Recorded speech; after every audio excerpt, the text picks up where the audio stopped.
everyone! Today, let's explore how to use these two beading tools. This is the cat paw scooper set. When you first received the cat paw scooper, it might have some static electricity, making it hard to shake the beads properly. It's very easy to handle. All you need to do is rinse it with water. Next, take a clean paper towel. Wipe the water off the spatula. Let it air dry for a few minutes. We raise scooping beads, just not too many at once. The 17 grooves already hold a lot. Use the lid to block the openings. Shake along the grooves vertically for the best results. Shake it like this once or twice. That's basically it. When threading beads, holding the tweezers at a slight angle above the scooper. This prevents beads from slipping. Makes the process smoother. Let's see how tweezers are used and adjusted. This is how I usually hold my tweezers. My middle finger rests on this point,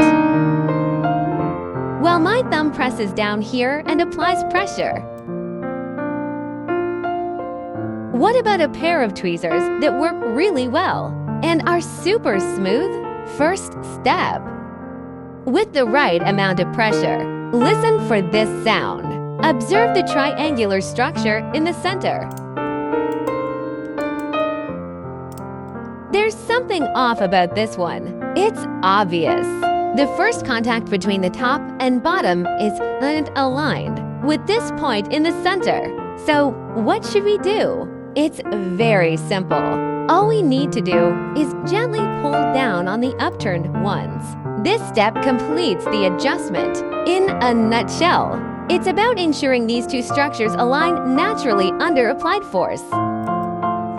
After adjusting the triangular structure, let's look at how to adjust the needle with natural forces and triangular alignment. Let's examine the position of the two needles from the front view.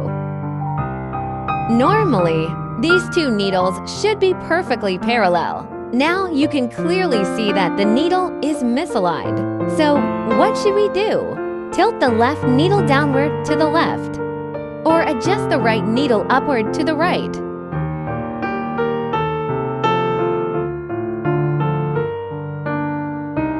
This needle is quite sturdy, yet very flexible, making it easy to adjust. In this case, it's already aligned, making it smooth to place the beads.